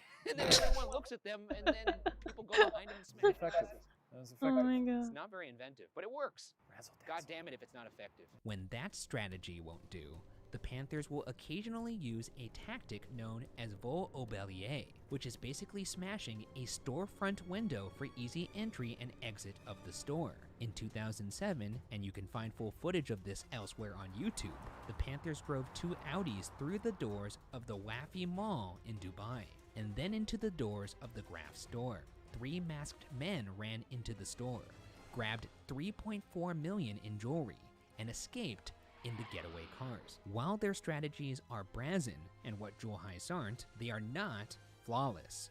In the Dubai Graf heist, DNA evidence left in the Audis connecting the robbers to a previous job in Liechtenstein, as well as a cell number used to rent those Audis, led to police identifying 8 Panthers. They rented the Audis and gave their numbers. Not great. Well, you would think that if you're gonna rent a getaway car, you wouldn't use your personal cell. Yeah. Steal it. Just steal a Or car. use a burner. How hard is it to steal a car? How if you're hard is it to stealing- get a prepaid cell phone? If you're stealing the Millennium Diamond, you can't steal a Toyota? We don't steal small scale shit. That's small potatoes We're for the above Panthers. cars. We only steal fucking diamonds. We'll rent the Audi. Also, we're gonna use my cell phone because I have minutes. In October of 2008, one of those men, Bosnian Dusko Poznin, drove a rented Audi into Monaco with a Serbian man, Borko Ilincic. The 2 men parked and headed towards a Cirabelli store, a store that had already been robbed by the Panthers in 2007. As they were crossing the street, a car suddenly hit Poznin. Poznin and Ilincic reluctantly went to the hospital, where Monaco police arrived and arrested the men. Do you buy the fact that a car accidentally hit one of these guys that were robbing a store, or do you think a cop saw them and was just like, Yeah, it's fishy. It's fishy. It's Yeah. fishy. I mean, the It's cops fishy. get frustrated. After a while, the cat and mouse game could get to your head. Yeah. These guys keep crushing us with their cars. Why don't we actually crush them with a car? While many Panthers have been arrested, the pressure to give up information has not resulted in any knowledge surrounding any sort of higher organization of the group. Because of this, it's rumored that the Panthers are actually a loose group of Serbians, Montenegrins, Bosnians, and other former Yugoslavians. Orders for targets may filter down from some unknown higher level. But many Panthers do not appear to know one another, and there may not be an actual leader. Do you think they meet with like hoods? Do you think they meet in a location with like all of their identities hidden? With like their faces shadow, you know, it's sort of like a secret society. Maybe, but I'm interested. Do you actually think that there is no leader? I could believe that. I could believe that. Yes, I think that. Or maybe it's just like a Facebook group. And they're like, hey, Could be. like one day a guy started the group and was like, you guys like diamonds? I like diamonds. And some other guy was like, yeah, I like diamonds. I mean, Facebook's full of illegal activity. And then so he yeah. posts like him robbing a place, and another guy's like, hey, I could do that too. We Yeah. post mine there. Like. For a group that most consider to be loose-knit, however, there still seems to be quite a bit of camaraderie amongst members, including daring attempts to break one another out of jail. In 2003, a Serbian named Dragan Mikic, one of the Panthers who in 2001 painted the bench outside the jewelry store he was robbing to deter witnesses, was arrested the day after stealing from a jewelry store in Courchevel, France. In jail, local prosecutor Gilbert Lafayette noticed how unintimidated Mikic seemed to be, saying, quote, "These guys don't care about being put into jail." They know they are going to escape, end quote. Later that year, Mikic made his first attempt, breaking away from guards after a hearing and running across a highway. Mikic was shot in the leg and sent to a more secure prison in Villefranche-sur-Saône. That prison, however, apparently turned out to be not secure enough. One day, an associate was able to toss wire cutters and a ladder over the prison wall so Mikic could escape, while another man fired AK rounds at the guards for cover. Mikic was never recaptured. How the fuck do you walk Wow. up to a prison with a ladder and not have anybody in the tower being like, hey, there's a guy walking up to the wall right now with a ladder, maybe we should do oh shit. Oh, he's gone. You know, the big spotlight probably wasn't on him. Oh yeah, like a video game? And the guy in the ladder is like, oh shit. Then, in July 2013, another Panther, Milan Popovic, was serving a 6-year sentence in Switzerland for a jewel heist in 2009. During an exercise period, a van rammed open the gate of the prison, smashing between the gate and the inside yard, under a hail of AK-47 fire. Popovic, along with another prisoner, used a ladder provided by their accomplices to get over the prison fence. The prisoners and the 2 men in the van set the van on fire and got in a secondary vehicle and took off at high speed. Popovic was the 3rd Panther to escape Swiss prison in 3 months. The other 2 escaped Bois-Mermet prison near Lausanne in May, after an accomplice threw a sack over the prison wall containing escape equipment and a gun. A sack. Just throw a sack over the wall. That's funny. It's starting to make me wonder that they should maybe have a little more security outside these walls if people are just tossing various escape paraphernalia Maybe they over the don't wall. care. Would you break me out of prison if I got No. if I got arrested? I mean, you don't have to answer it that fast. Oh, sorry. Would you? I'll ask you again. Take a longer No. pause. Oh. No, it's not the amount of time you say Sure, no. Just sure, take sure. some time to think Yeah, you're yeah. considering it. Here, man. If I got into prison, would No. you son of a bitch? With members breaking one another out of prison, it seems there must be something more than a loose affiliation keeping the Panthers together. Theories around what links the group center largely on a shared geographic and cultural history, the countries of former Yugoslavia, especially Serbia, Montenegro, and Bosnia and Herzegovina. The group with an Interpol that focuses on the Pink Panthers is specifically charged with pursuing jewel thieves from the former Yugoslavia. For a little context, criminal gangs rose to dominance in Serbia during the Balkan conflicts of the 1990s.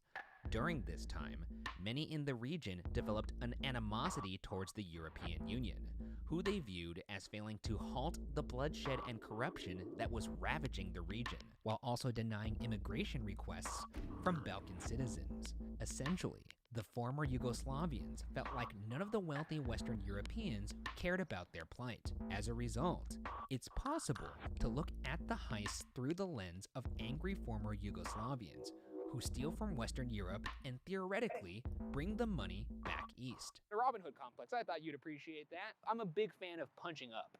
Absolutely. You could punch up, go for it. Yeah. Punching down. Don't punch down. In a 2010 article appearing in The New Yorker about the Panthers, writer David Samuels met with a Serbian man who went by Eugene, who claimed to have knowledge of Panther operations. According to Eugene, quote, "They hate everybody.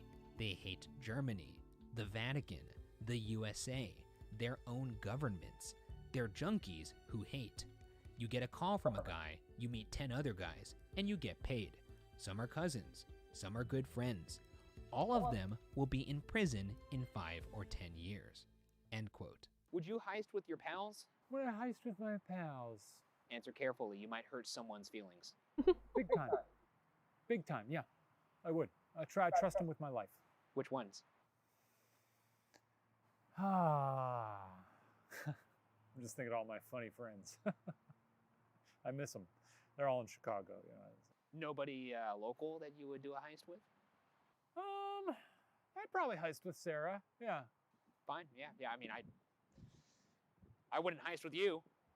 Oh, us heisting? Yeah, I'd heist with you, I guess. Yeah. It's too late. I guess some of them were just acquaintances, so. You son of a bitch. How dare you? Despite their prolific portfolio of heists and hundreds of resulting arrests, much about the Pink Panthers remains an enigma. Estimates for how many members they count in their ranks range from dozens, not including facilitators aiding them across Europe, to hundreds. Like most theories about the Panthers, this is impossible to verify.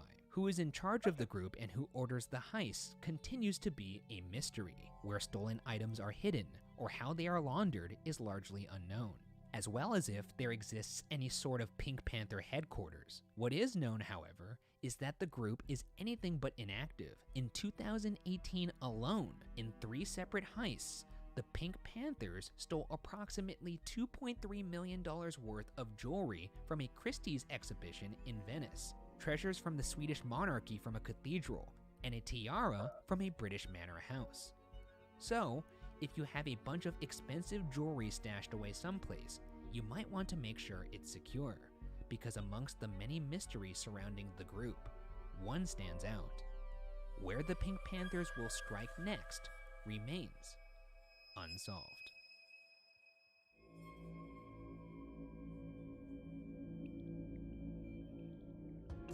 Well, they certainly are a zany roster of fellas. Pretty prolific. Look, is stealing bad? Okay, I think that's enough for that stuff. I'm going to now... But... Great White Sharks of Guadalupe. As I change the chat, or the stream title.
Hi, I am Baby Shaq.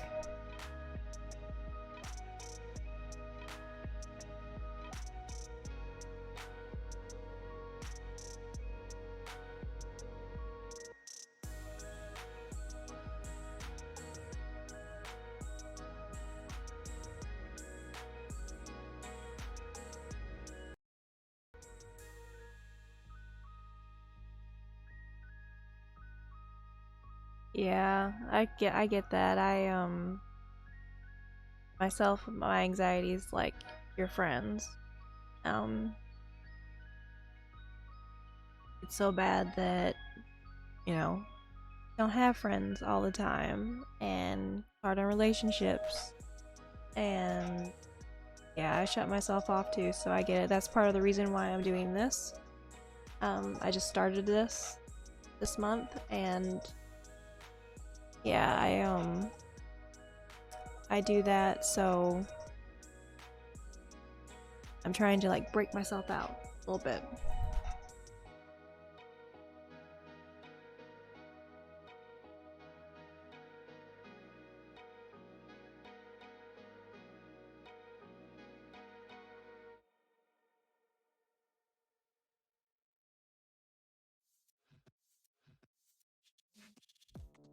Yeah, it can be rough sometimes.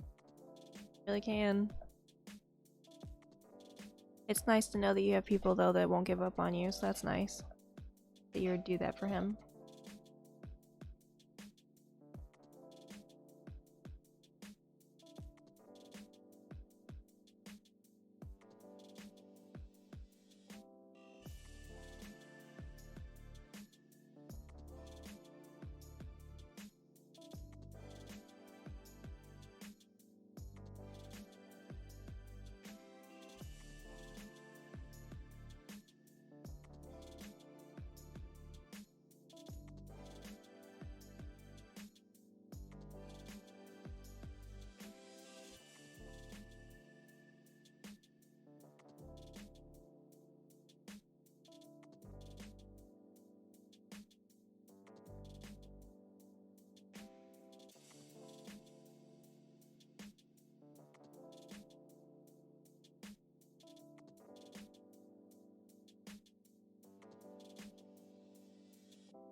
Yeah, it's really great you do that.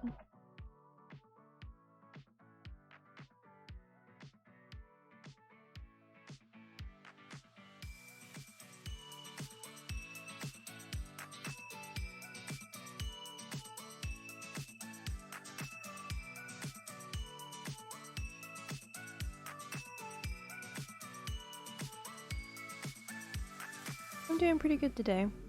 Thanks.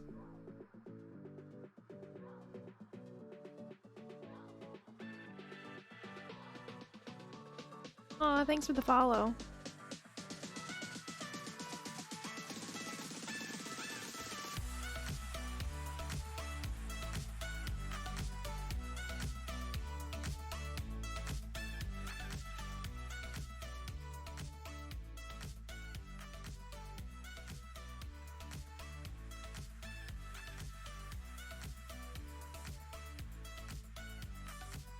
Oh, yeah, I did. Thanks.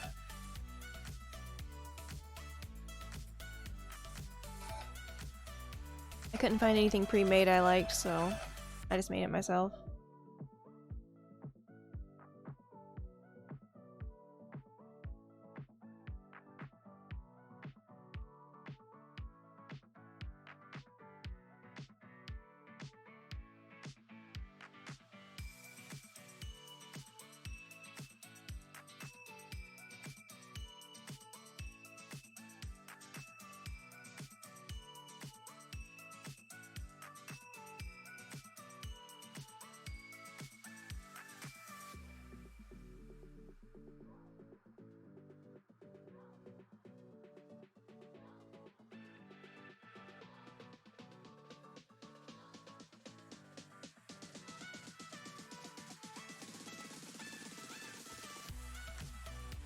Oh, yeah.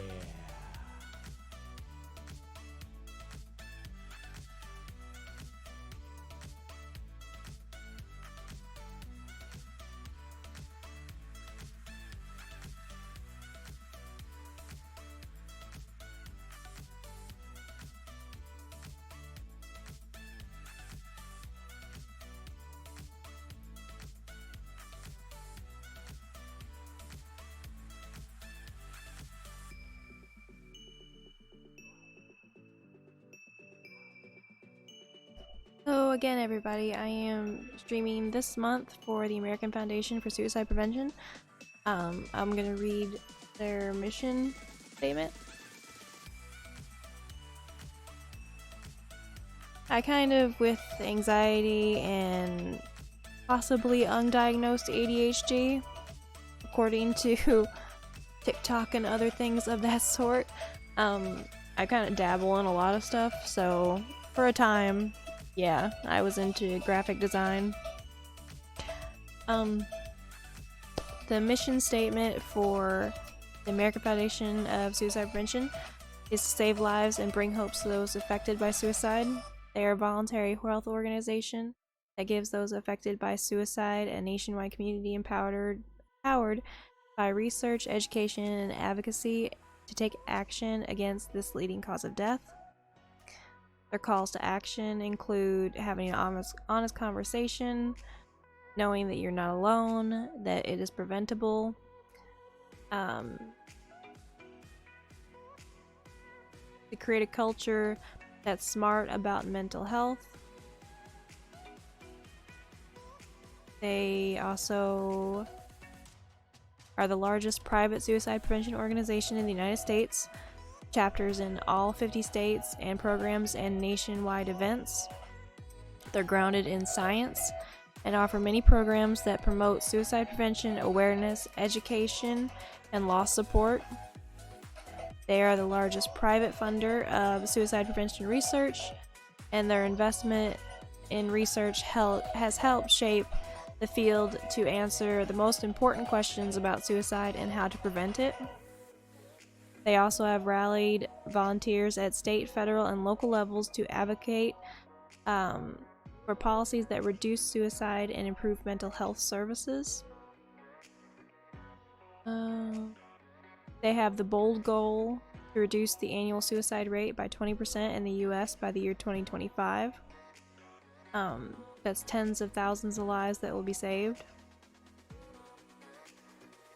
So if you would like to donate or share the link that is in chat, it will greatly help get the word out about the American Foundation for Suicide Prevention. And unfortunately, that is going to be the end of the stream tonight. I will be back on here tomorrow at the same time, midnight Eastern Standard Time. Most likely, as long as everything goes fine with my computer and it doesn't completely crash on me again or something. So yeah, thank you again, Stu, for the follow. I really appreciate it. And I hope you and your friend do really well. And bye, Stu. And again, thank you all for joining me tonight. And I'll be back on here tomorrow. Bye, guys.